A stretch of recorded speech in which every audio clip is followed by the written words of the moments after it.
Hello everyone. இன்னைக்கு நம்ம project tiger தான் பார்க்க போகிறோம். ப்ராஜெக்ட் டைகருங்கிறது 1973 டைகரை பாதுகாக்கவும் அதோட வாழிடத்தை பாதுகாக்கவும் உருவாக்கியிருக்காங்க. டைகரோட பாப்புலேஷன் கம்மியாயிட்டே இருந்திருக்கு 1970s அப்போ.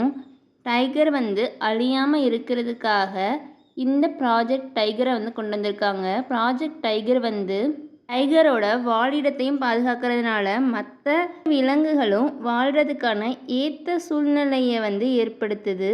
எதுக்காக நம்ம டைகரை பாதுகாக்கணும்னா, எல்லா வளங்களும் இருக்கிற இடத்துல தான் டைகர் வாழும். அதனால் டைகரை பாதுகாக்கும்போது அந்த இடத்துல உள்ள வளத்தையும் நம்ம சேர்த்து பாதுகாப்போம். டைகர் நம்மளோட நேஷ்னல் அனிமல். ஸோ அதை பாதுகாத்து தான் ஆகணும். இது எல்லாத்தையும் விட டைகர் ஒரு ப்ரிடேட்டர். வேட்டையாடி சாப்பிடும். டைகர் இருக்கிற இடத்துல உள்ள மானெல்லாம் வேட்டையாடி சாப்பிடும். அதனால் மானோட எண்ணிக்கை அந்த இடத்துல கண்ட்ரோலாக இருக்கும்.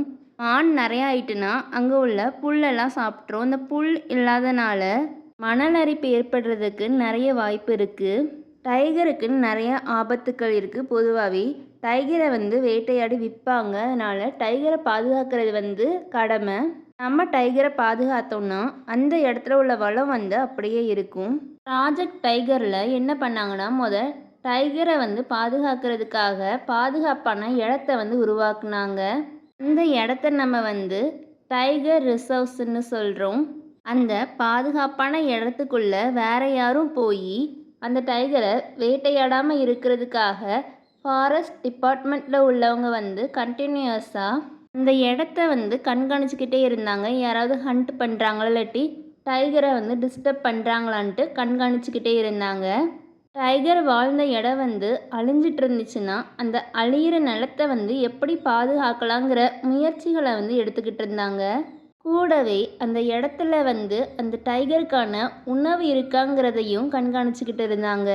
ஃபஸ்ட்டு அந்த இடத்த சுற்றி வாழ்கிற மக்களுக்கு விழிப்புணர்வு கொடுத்தாங்க. டைகரோட முக்கியத்துவத்தை பற்றியும் அந்த மக்களுக்கு எப்படி அந்த இடத்துல நிலையான வாழ்க்கையை வாழணுங்கிறத கற்றுக் கொடுத்துருக்காங்க.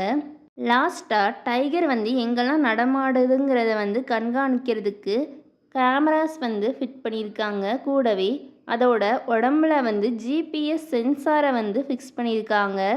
ப்ராஜெக்ட் டைகரை இந்தியாவில் 1972 கொண்டு வந்திருக்காங்க. அப்போது 1827 டைகர்ஸ் தான் இந்தியாவில் ஃபுல்லாகவே இருந்திருக்கு.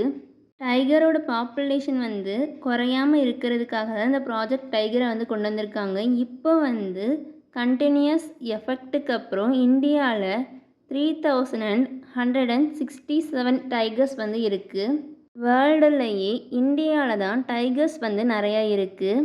தொடர்ந்து டைகர்ஸோட பாப்புலேஷன் இன்க்ரீஸ் ஆகிக்கிட்டே தான் இருக்குது இந்த ப்ராஜெக்ட் டைகர் உதவினால்.